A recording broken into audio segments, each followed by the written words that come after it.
E aí, pessoal? Tudo bem? Tudo sossegado? Dentro do que é possível, né?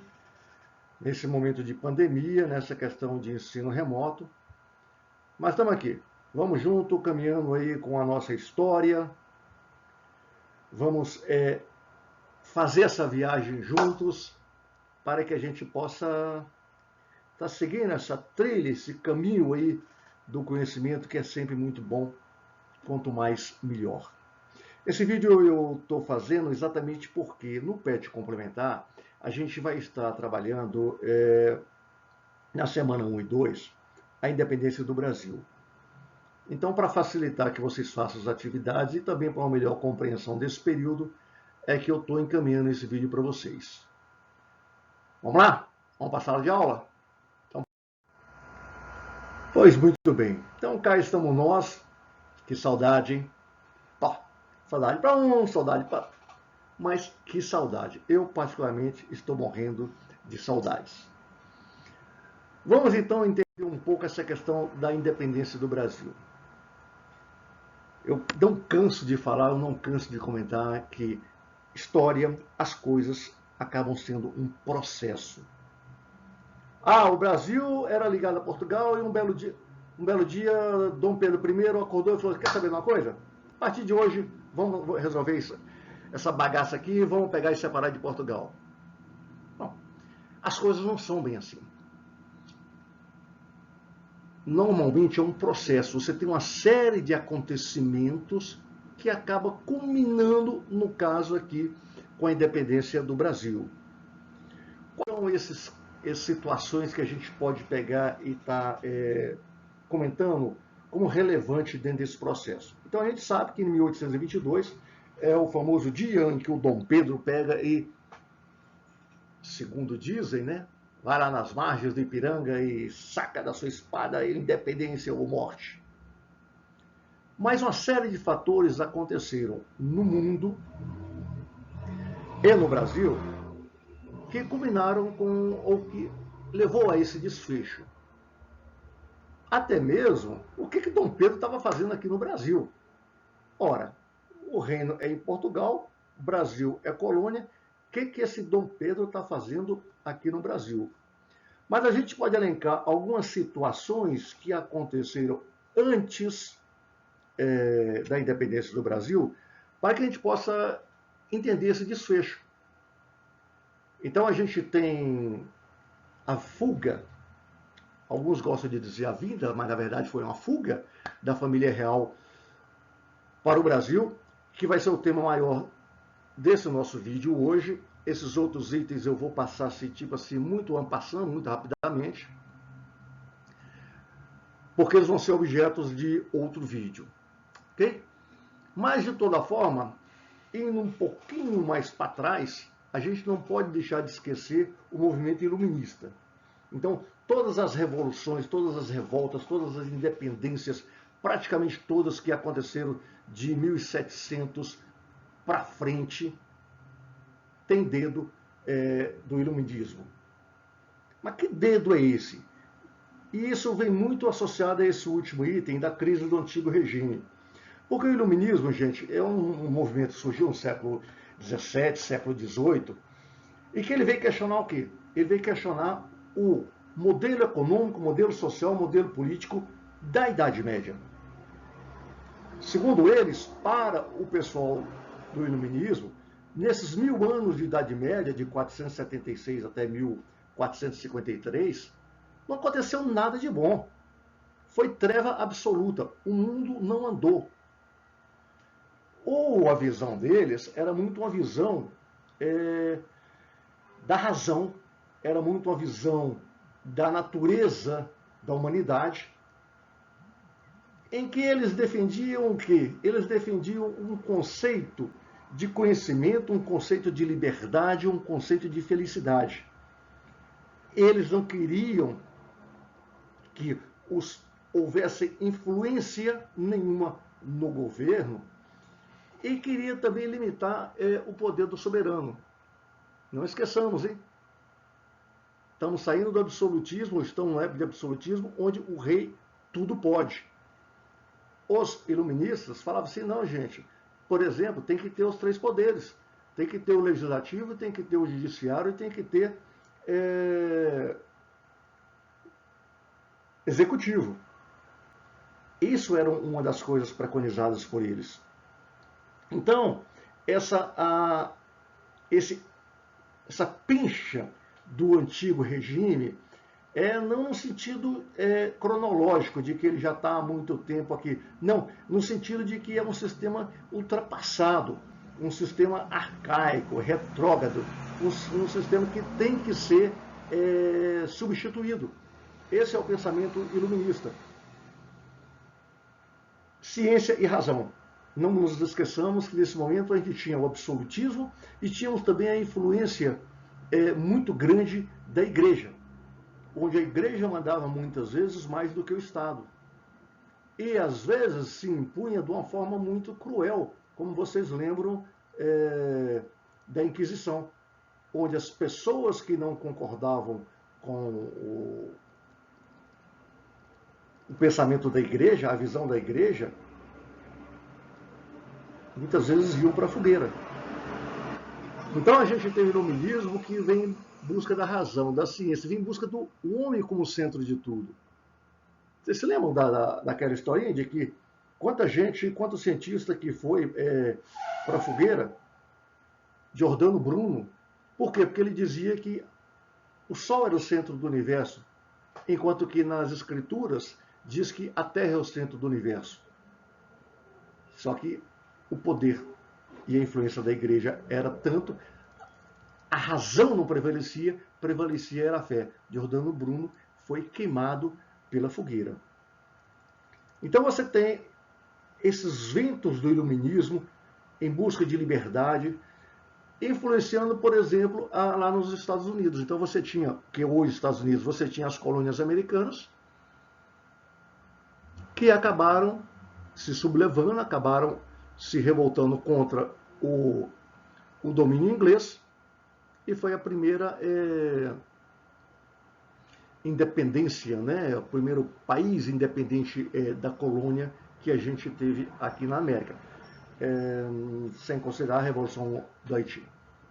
Bom, mas certo é de que a gente tem essa questão do iluminismo, as ideias iluministas funcionando de uma forma bastante interessante.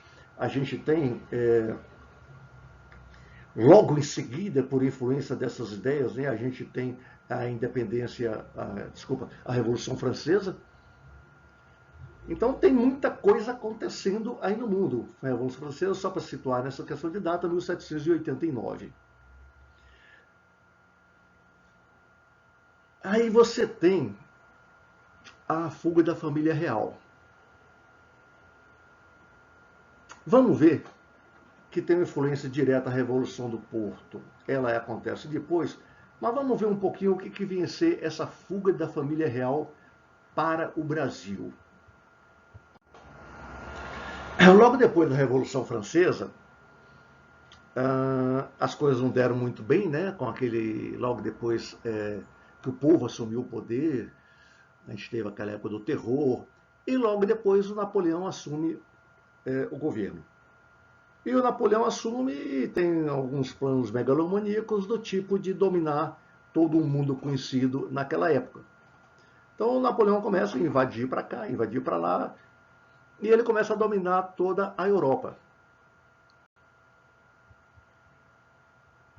O grande problema, ou o calcanhar de Aquiles do Napoleão, acaba sendo quem? Acaba sendo a Inglaterra. A Inglaterra tinha uma facilidade de defesa grande, e isso ajudou, inclusive, na Segunda Guerra Mundial, porque a Inglaterra, ela é uma ilha.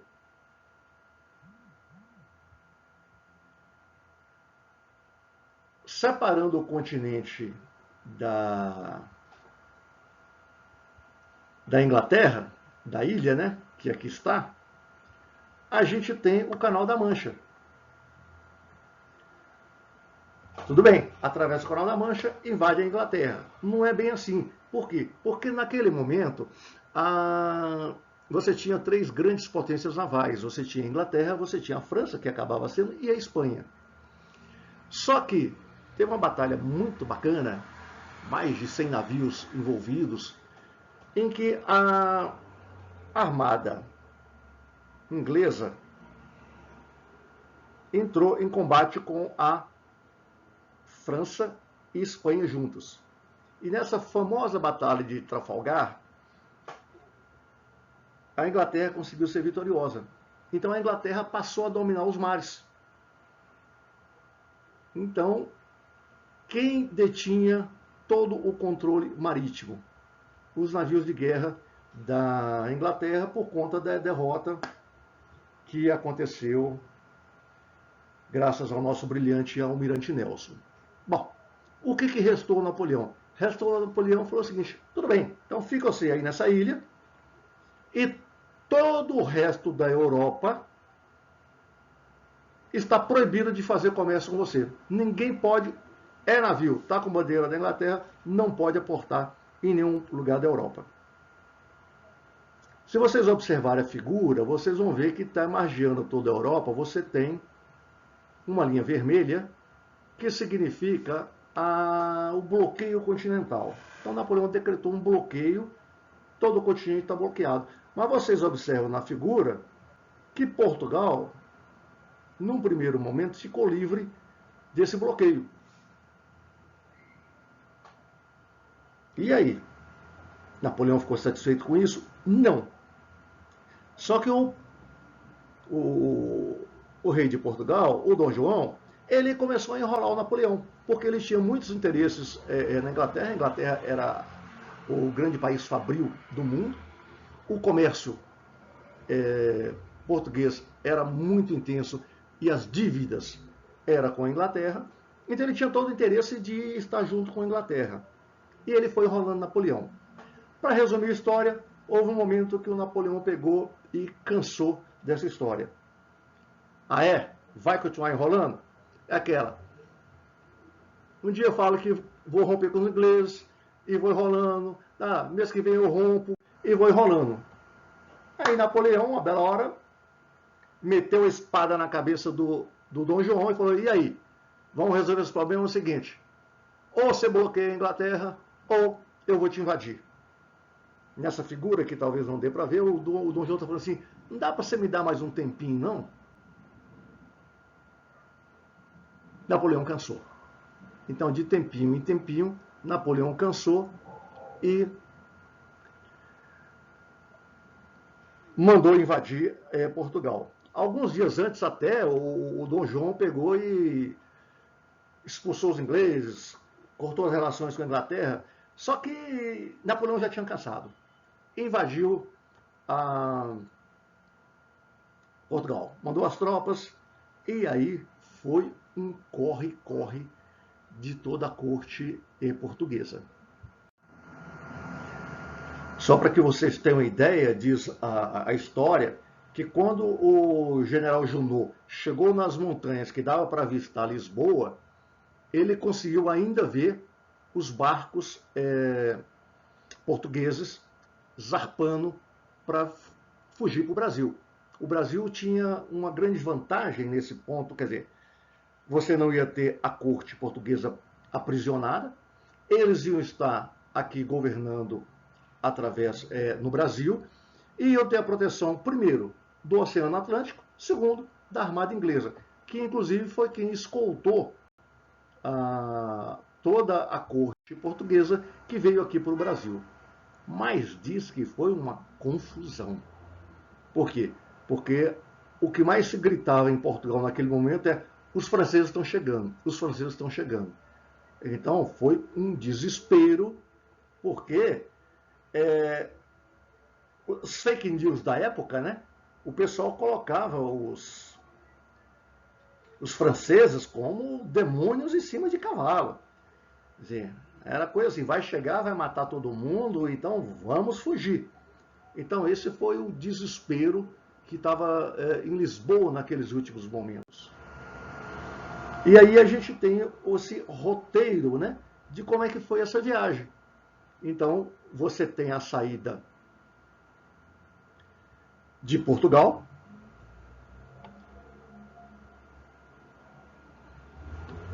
E você tem a travessia do Oceano Atlântico. Certo é que com problemas, barco perde, tormenta, chuva, tempestade, o barco vai para um lado, o barco vai para o outro, o pessoal conseguiu chegar em Salvador. Então a gente tem, no finalzinho do ano, a chegada da corte portuguesa. Então o que mudou com relação a isso? Com a vinda da família... Gente, vamos colocar da seguinte forma. O Rio de Janeiro, que era a principal cidade, Salvador, era tudo roça. Naquele momento era roça. De repente chega 15 mil membros da família real aqui no Rio de Janeiro. O pessoal não tinha nem aonde ficar. Então saiu um tal de toma casa de quem morava aqui para poder instalar a família real. Mas, por outro lado, você passa a ter algumas mudanças significativas da seguinte forma. Ora, você tinha o que a gente pode chamar de um império português. Então você tinha Portugal, você tinha Brasil, que era colônia de Portugal, você tinha Moçambique, você tinha Angola, você tinha uma série de regiões na África que eram colônias portuguesas, você tinha Macau, no Sudoeste Asiático, colônia portuguesa, você tinha na Índia, você tinha Goa e mais algumas outras regiões sob domínio português. Então o Império Português continuava muito grande. Perdeu Portugal, mas o que o Dom João fez? Ok, o Brasil agora é a capital do Reino de Portugal. E como capital do reino, você tinha que ter estrutura para viver aqui uma corte, para que isso é uma capital de um império. Essa é a realidade que acabou ficando aqui nesse momento. E isso acabou sendo muito bom para o Rio de Janeiro ou para o Brasil. Por quê? Porque começou a haver uma série de melhorias. Por exemplo, vocês sabiam que era proibido de se ter manufaturas no Brasil? Porque o Brasil era colônia. O Brasil só servia, dentro daquele esquema do pacto colonial, só servia para mandar matéria-prima, de preferência ouro e prata, lá para a metrópole.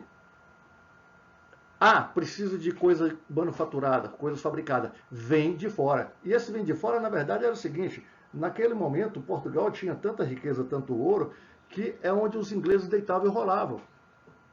Todo o ouro que saía do Brasil e ia para Portugal, grande parte dele, a maior parte dele, ia parar aonde? Ia parar em Londres, ia parar na Inglaterra, na compra dos manufaturados. Que também, quer dizer, Portugal tinha uma situação de tanto dinheiro por conta do que vinha das colônias, que não tinha essa preocupação futura de fábricas, de ter uma estrutura que, o dia que isso cessasse, poder, digamos assim, andar sozinho. Mas não importa. O que importa é que o Brasil aqui passou a ser, agora, Rio de Janeiro passou a ser capital. Então, começaram a ter... A imprensa régia foi criada, que você não tinha... aqui o que era impresso de forma geral vinha de fora.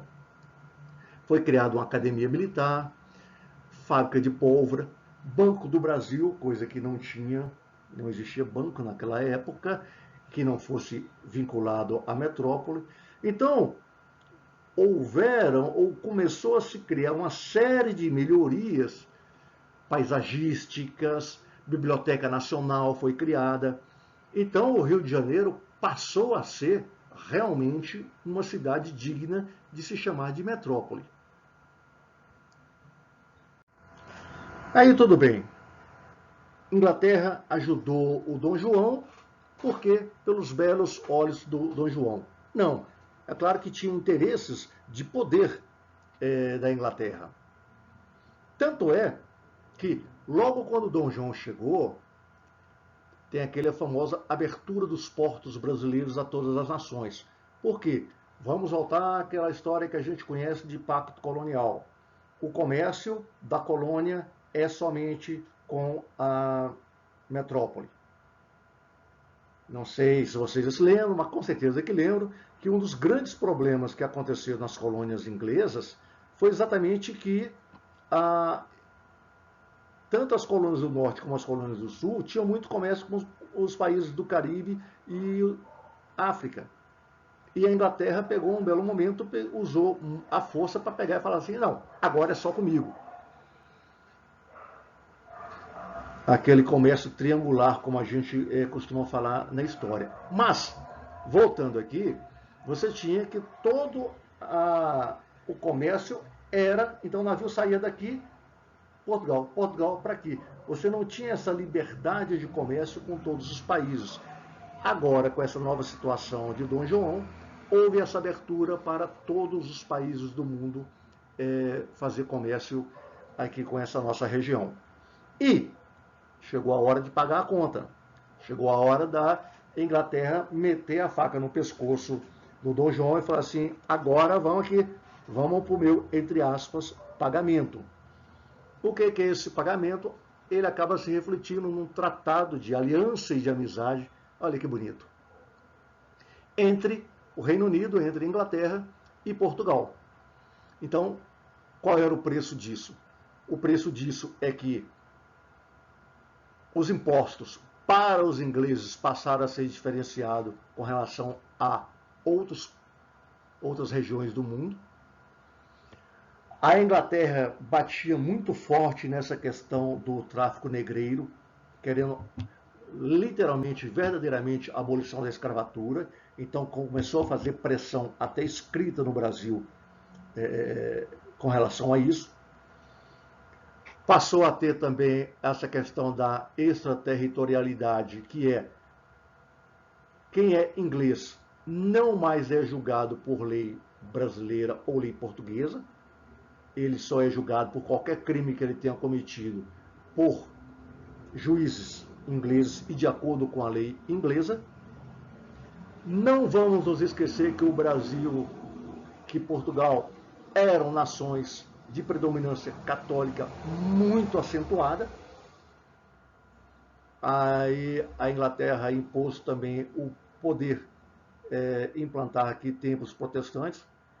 Lembra da Reforma Protestante? Qual que é a religião lá da Inglaterra? Anglicismo, que é protestante. E também entrou essa questão de que a Inquisição ainda atuava de forma muito forte e a Inquisição não toca aqui no súdito inglês. Quer usar esses métodos medievais? Usa, mas nos meus súditos, não. Então a gente tem esse andar da carruagem, esse é o status quo no Brasil, que agora é Reino Unido. Olha que chique. O Brasil está virando gente, o Brasil está crescendo. E para encerrar, pessoal, esse primeiro processo dessa jornada nossa aí rumo à independência do Brasil, é claro que foi importantíssimo a vinda da família real. Porque a gente vai ver logo adiante que por conta da Revolução Liberal do Porto, quando Napoleão aí já tinha sido derrotado, existe uma pressão muito grande para que Dom João volte. Quer dizer, o rei não está em Portugal. Portugal voltou, perdeu, já não é mais domínio francês, e o rei está aqui no Brasil. Então você tem a pressão muito grande para que o Dom João volte para Portugal, coisa que acaba acontecendo. Ele acaba voltando para Portugal, mas deixa aqui o seu filho, Dom Pedro I, como príncipe regente. O Dom Pedro fica aqui, acaba o que, como a gente vai ver num outro vídeo, as forças aqui atuando no sentido de segurar o Dom Pedro e até de tornar aqui livre ou independente de Portugal.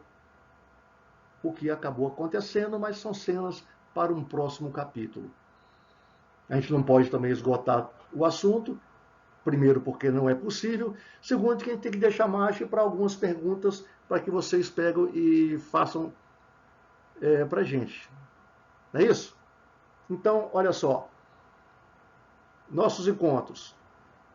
Todo horário de aula eu estou com o Conexão Escola aberto. Todo horário de aula eu estou disponível no WhatsApp. E nas quinta-feiras a gente tem o nosso horário de tira dúvidas. Encontro vocês em alguns desses horários. Grande abraço, se cuidem. Até, pessoal.